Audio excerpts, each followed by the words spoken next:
और हम लोग महाकाल की ओर निकल रहे हैं। एक महाकाल का बहुत बड़ा यहाँ पे मंदिर है। ये बंदर एक दूसरे का जूई देखते हुए इसे धम्म चक्र कहते हैं। और ये जो मैं घुमा रहा हूँ इससे पाप स्वीकार और पाप का खंडन होता है। श्री सोमनाथ जी को, जो पहला ज्योतिर्लिंग है, सोमनाथ जी को समर्पित है।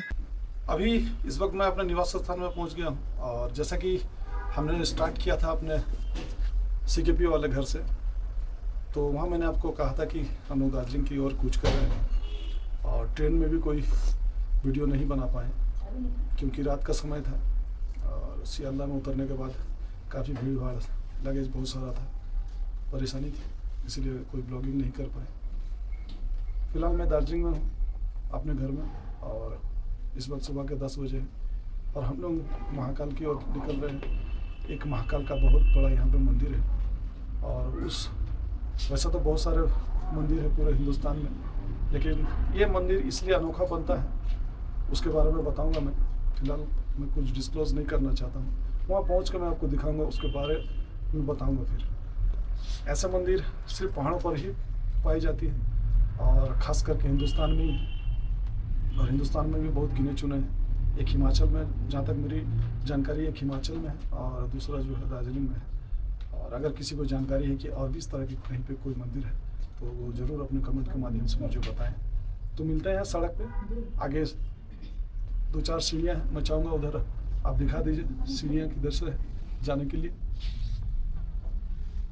हाँ, ये सीढ़ियाँ हैं और यहाँ से होकर अभी हम लोग सड़क में जाएंगे, मेन जो रोड है। और ये रोड कनेक्ट करती है दार्जिलिंग और सिलीगुड़ी को। सिलीगुड़ी से जब आप आएंगे तो सिलीगुड़ी से निकलने के लिए 2 से 3 रास्ते हैं। और इन रास्तों से होते हुए आप जब दार्जिलिंग आएंगे तो दार्जिलिंग में एंटर करने के लिए 2 रास्ते हैं। एक जाला पहाड़ होते हुए, गांधी रोड होते हुए आप आएंगे, और दूसरा जो है मेन रोड है, और मेन रोड से सीधा आभा आर्ट गैलरी होते हुए आप दार्जिलिंग पहुँचेंगे। मेरे घर से 5 मिनट की दूरी पर है, वैसे पैदल जाने पर 10 मिनट की दूरी पर है दार्जिलिंग स्टेशन। और आगे मैं जब जाऊंगा तो आपको दार्जिलिंग स्टेशन भी दिखाऊंगा। तो मिलते हैं मेन सड़क में। ये महाकाल मंदिर का निचला हिस्सा है और अभी जो है हम उसके गेट पे पहुंच चुके हैं और यहाँ से एंट्री है। यहाँ से हम चढ़ेंगे पहाड़ की तरफ। ये एक रास्ता जाती है, आगे मिलिट्री कैंप है। ये जो ग्रीनरी दिख रही है आपको, ये एक पहाड़ है और सिक्किम से लगता हुआ वो पहाड़ है। यह निचला हिस्सा है, ये वो रास्ता है जो आगे हमें जहाँ से आए वहीं कनेक्ट करती है। ये महाकाल का गेट है और यहाँ पे हम प्रसादी लेंगे।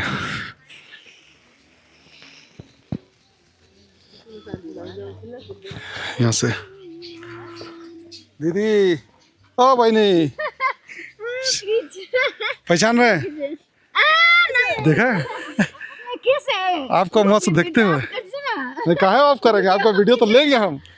ये बहनी है और ये यहाँ पे जो है प्रसाद बेचती है, इनसे प्रसाद लेंगे, काफ़ी सालों से ले रहे हैं। आओ इधर आओ। हाँ, ये वाइफ है और ये दोनों बेटी, कांची है, वो अंतरा है पीछे। यहीं पे नॉर्थ पोल ना, हाँ नॉर्थ पॉइंट में पड़ती है यहीं पे। ये होटल जो देख रहे हैं आप, बोर्ड दिखाओ। यहाँ जितने भी लोग रहते हैं वो सारे लगभग विदेशी लोग ही यहाँ ठहरते हैं। ऐसा नहीं कि कोई और नहीं ठहर सकता, लेकिन स्पेशली जो भी अब्रॉड से आते हैं अंग्रेज वही ठहरते हैं यहाँ। और ये मंदिर का घुमावदार रास्ता है, धीरे धीरे चढ़ना पड़ता है यहाँ क्योंकि अभी लंबी चढ़ाई है। वहाँ तक पहुँचते हैं, पहुँचने के बाद में फिर मंदिर के बारे में और मंदिर दर्शन आपको कराएंगे।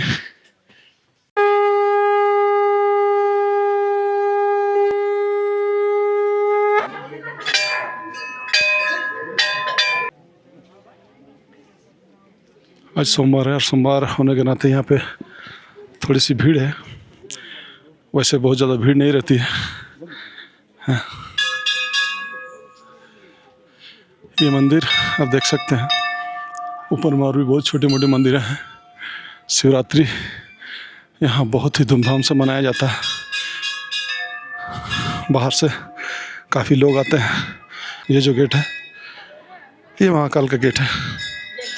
यहाँ से महाकाल की मंदिर आपको देखने को मिलेगी।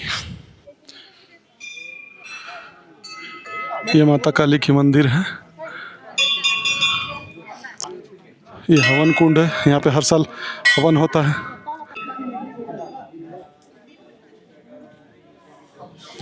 ये मन्नत मांगने के लिए धागे बांधे गए हैं। वहाँ पे देख सकते हैं चूड़ियाँ हैं, और चूड़ियाँ भी यहाँ पे दान करती है माता रानी को दिया जाता है, ताकि आप अपनी मनोकामना जो है यहाँ पे जो भी हो उसे मांग सकते हैं और वो पूर्ण होती है।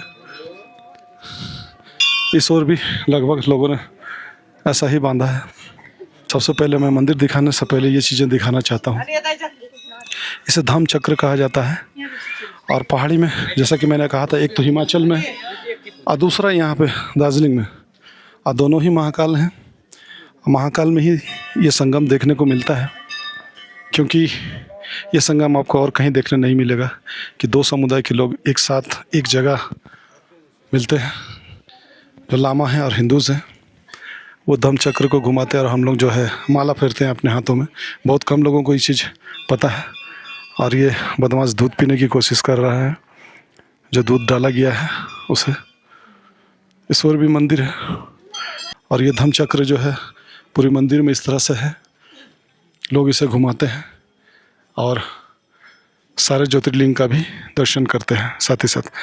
ये मेन श्री श्री महाकाल शिव मंदिर।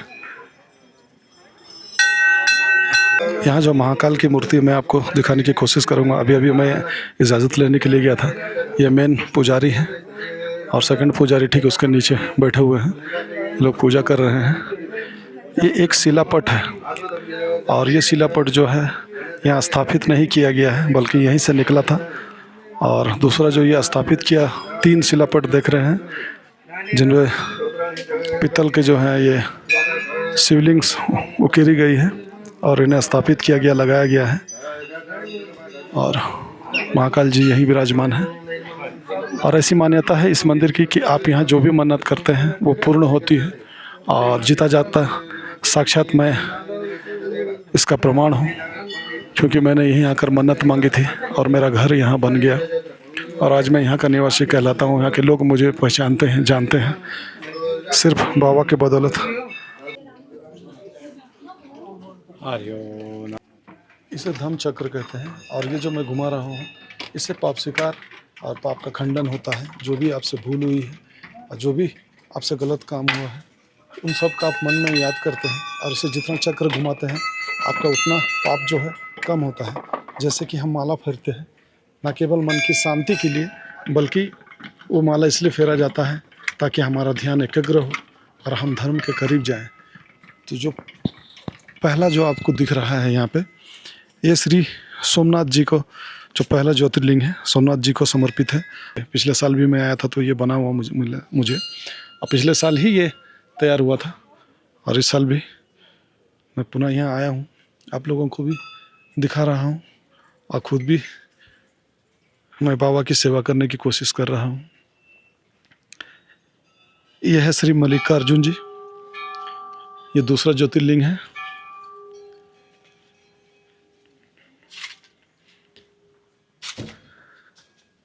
तीसरा है श्री ओमकारेश्वर, ये ओमकारेश्वर जी हैं।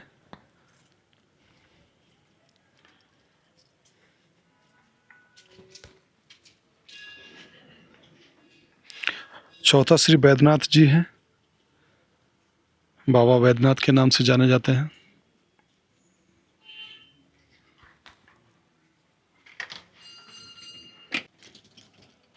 ये भीमा शंकर महादेव हैं।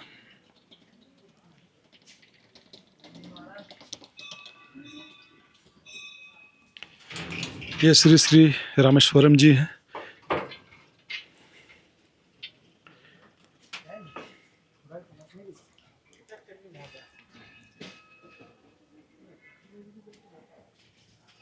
श्री नागेश्वर,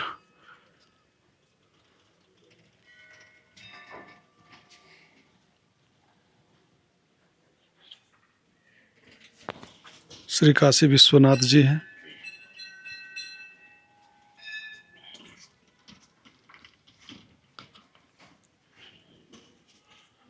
और ये है श्री त्र्यंबकेश्वर। त्र्यंबकेश्वर यह नासिक में पड़ता है, महाराष्ट्र के नासिक में। उनका एक ज्योतिर्लिंग वहाँ पर स्थापित है। उसका अब भले ही वहाँ ना जा सके, लेकिन अगर आप यहाँ दर्शन कर लेते हैं तो वही दर्शन जो है आपको पुण्य प्राप्ति जैसे वहाँ मिलती है यहाँ भी मिलेगी। पता नहीं क्यों पहाड़ों में इतनी शांति और एकाग्रता का अनुभव होता है। ये 11वां ज्योतिर्लिंग है। ये केदारनाथ जी हैं।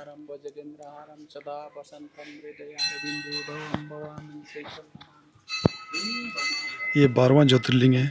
ये घुश्मेश्वर जी हैं।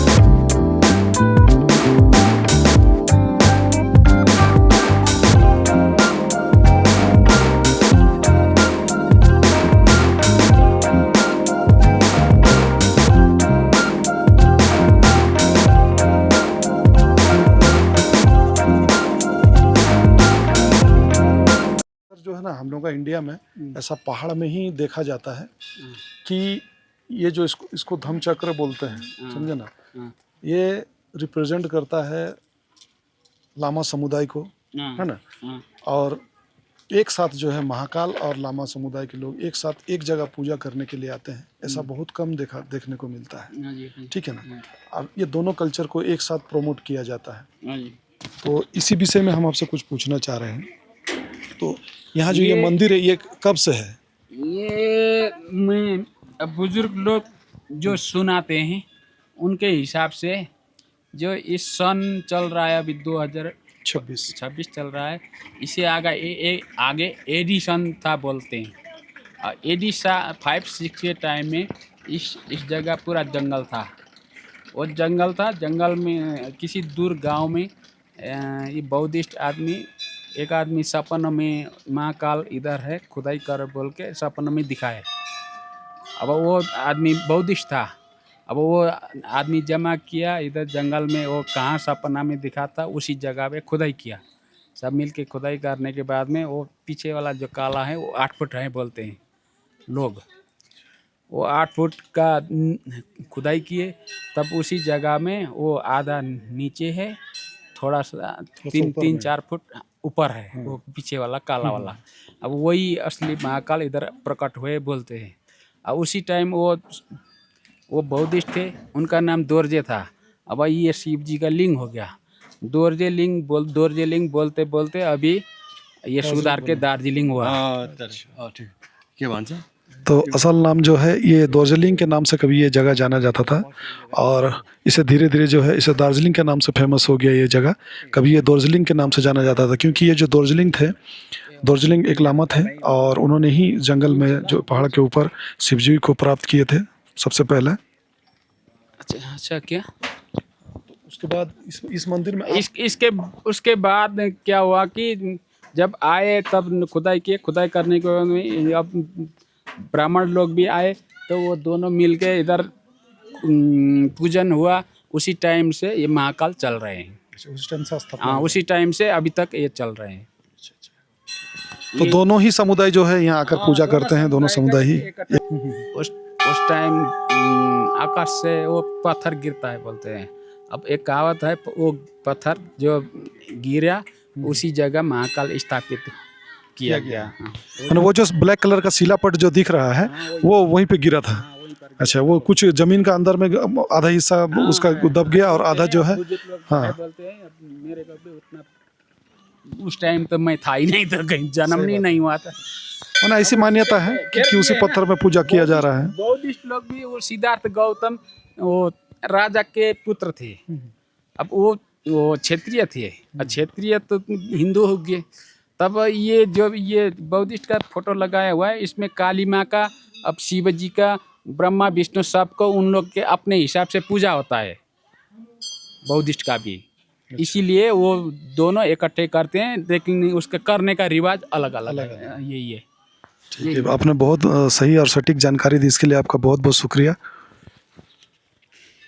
महाकाल का ये मंदिर एक ऐसा जगह है जहाँ ना केवल दो पूजा पद्धति, दो समाज और दो रीति रिवाजों का मिलन होता है। यहाँ पे अलग अलग पूजा पद्धति है, अलग अलग लोग हैं, रंग अलग है, पर मान्यता एक है। एक ही मंदिर में दोनों को पूजा जाता है।